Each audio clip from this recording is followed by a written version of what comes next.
There was more to Silas Thorne than simply being Elena's father. He was also her sculptor.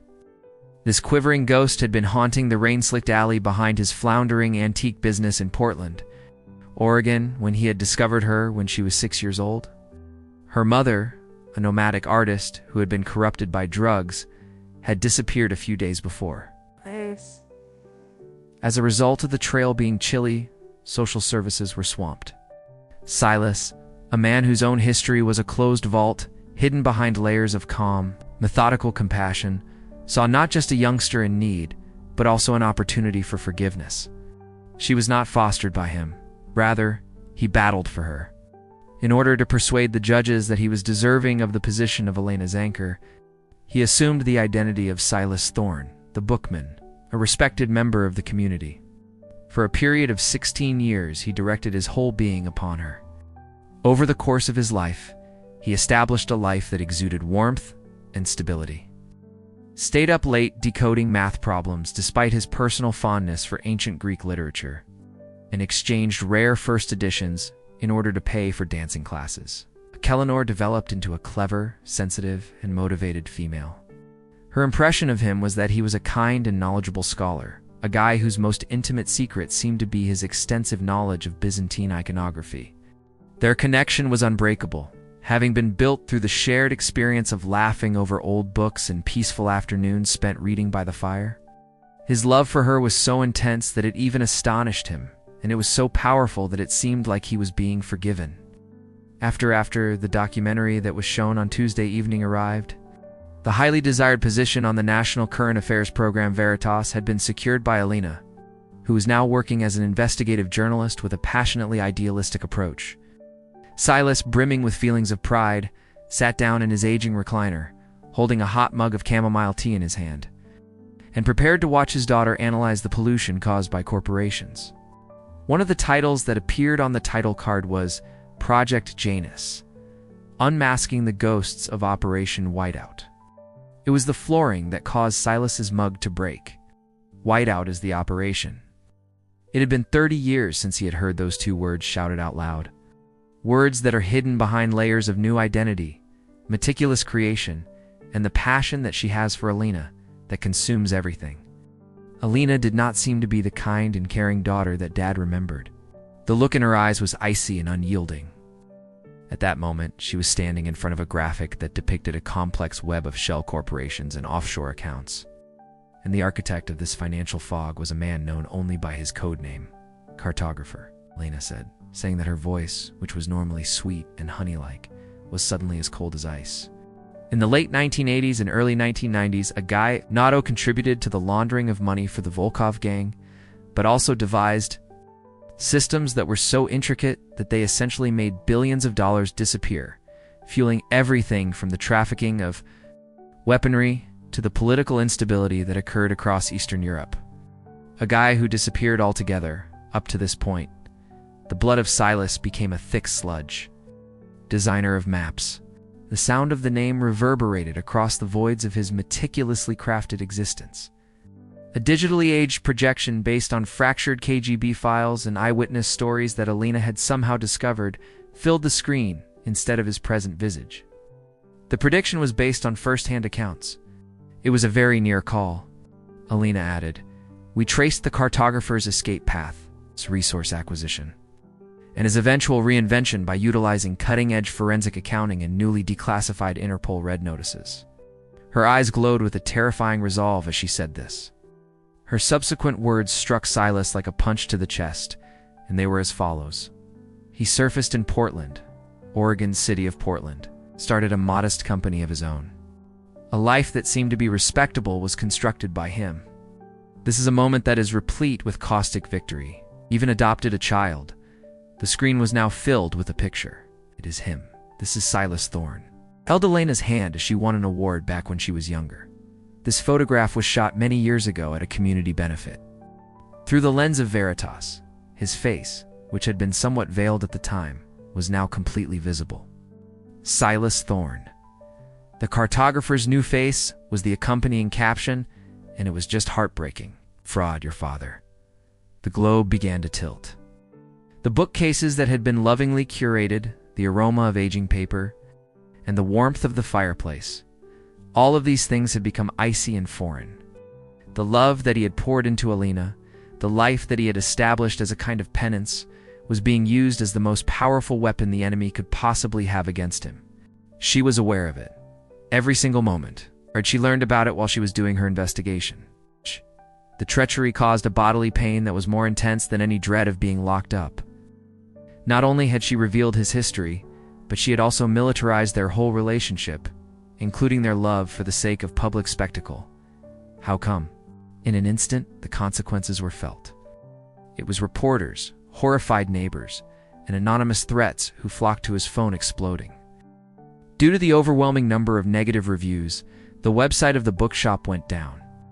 Silas Thorne, the cherished bookman, passed away in the middle of the night, and the horrible phantom of the cartographer took his place. No, Silas did not flee.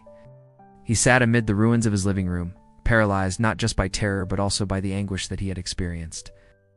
Nevertheless, the history that Alina revealed was not the whole truth. He played an unquestionable role as the cartographer, and Operation Whiteout was a genuine thing. The reason he fled, however, was something that Alina, in her journalistic fervor and righteous indignation, had failed to discover. Not just from the terrorist organization, but also from his handlers. In addition to designing mechanisms for money laundering, he had also identified the genuine and terrifying objective of the monies, which was not just the acquisition of guns, but also a covert program for the development of bioweapons that targeted ethnic minorities. His attempt to disrupt the system from inside, with the intention of channeling monies to humanitarian organizations, horrified him. A piece of the KGB that she discovered. Conceived by a handler whom he had betrayed in the past, his absence was not only an attempt to flee, rather, it was a desperate attempt to avoid his own killing and secure the evidence that he had smuggled out of the country. This evidence indicated that high-ranking officials on both sides of the Cold War were involved. He had concealed evidence, and he was waiting for a world that was secure enough to hear it.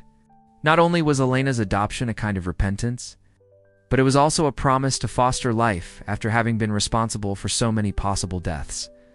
Alina showed again 2 days later, but she was not accompanied by any cameras. Her face was pale, and her eyes were re-rimmed, yet remained hard. He anticipated rage, denial, and avoidance from her. When she arrived, she saw Silas seated at his old wood desk, surrounded not by books, but by fading paperwork. Coded ledgers, and a solitary USB drive that was unlabeled. She exclaimed with a stern tone in her voice, "Did you love me? Or was I just camouflage?" The eyes of Silas were quite old when he glanced up. "Alina, I loved you so much. Much more than the air I breathe, when compared to the sun." That was, without a doubt, a falsehood. The USB drive was shoved in her direction by him. "However, the guy that you believe I was." However, he was just a portion of the whole narrative. Is it the monster, indeed? On the other hand, there was the individual who, despite his best efforts, was unable to halt the monster that he had helped to create. He confided in her every detail. The unpleasant revelation that occurred in a safe house in Moscow that was barely illuminated. All of the communications sent to non-governmental organizations, the almost catastrophic treachery committed by his handler. For decades, he had been carrying the proof about with him like a radioactive secret. I chose to conceal it, because if I had confessed, it would have resulted in my death and the loss of the proof. Then, after that, I concealed it because I discovered you. My goal was to safeguard the life that I had created with you. I had the impression that the past could be buried. I had a mistake. Alina, you have determined who the bad guy is. Locate the remaining items now. The resolution was that if Alina's disclosure had devastated Silas's world, his counter-reveal had demolished that of Alina. She had painstakingly painted a villain in black and white. But now, she had tarnished it with torturous shades of gray. The father she loved was simultaneously the man who had perpetrated atrocities, but who had also attempted, despite the enormous personal danger involved, to alleviate those horrors. In the midst of her journalistic success, she found herself in a deep moral state. Veritas broadcast a follow-up to the original, which did not withdraw the original but did add an astounding amount of intricacy. As Alina presented the new information, her narrative was strained but scrupulously fair. As a result, the world was forced to face the unsettling uncertainty via her presentation. Not only was Silas being investigated for his previous criminal acts, but he was now being investigated for his attempted sabotage and possession of sensitive material. Silas is now known to the public as both a cartographer and a whistleblower. There is no clean forgiveness at the conclusion. Repercussions might yet be in store for Silas. There's a potential irreparable breach in the trust that exists between the father and the daughter. In spite of the fact that she revealed a previously concealed fact, Alina continues to bear the burden of having ruined the man who had saved her life. On occasion, they get together at a peaceful park next to the bookshop that has since closed its doors. They discuss trivial matters, such as the weather or a book that she is now reading. There is still love, but it is a wounded and damaged thing that has been buried behind layers of betrayal, disclosure, and the awful weight of the experience of the past. At this moment, Silas, the man who created a daughter from the ashes of his previous life, is sitting in the middle of the ashes of the life that he created for his daughter. As if she were his own, he adored her. In the manner of a stranger, she exposed him. There is a dreadful, tangled truth that flickers somewhere in the wreckage, and it is too deep for simple headlines to adequately convey. Love and betrayal are sometimes the same heartbreaking coin, and redemption is a route that is paved with shattered glass. What makes this method exceptional and intelligent? Avoids the overused cliches of villain dad and wronged daughter in order to maintain moral ambiguity. Silas is complicit, yet he also made an effort to redeem himself. In her quest, Alina is not only morally upright but also merciless, resulting in a significant amount of collateral damage. The psychological depth of the story investigates the reasons for Silas' actions. In Alina's motivation, it's a result of the fact that their love is genuine. The betrayal is far more painful. The fictional character cartographer, through the use of a metaphor, he first mapped out the financial systems, then mapped out a new life, and ultimately, Alina maps out his past. A resonant symbol is what it is. The twist is context, not absolution. Silas's secret objective does not erase his misdeeds. Rather, it adds torturous complexity and compels Alina to face unpleasant gray areas. The twist is not absolution. This work has contemporary relevance since it touches on topics such as the sensationalism of true crime, the ethics of investigative journalism, and the long-term trauma of Cold War duplicity. There is no simple forgiveness in this realistic and unsentimental ending. The extent of the damage is high. Love and the awful weight of the past that has been exposed have left an indelible mark on their relationship, which has been irreparably altered. The deadly cost of truth and the devastation that it has left behind are the key points of emphasis. The multiple layers of Elena's motivation was the focus of her just on journalism. Perhaps there was a subliminal motivation behind the decision to penalize the individual who stood for security but was founded on deception. This gives a tantalizing amount of room for interpretation.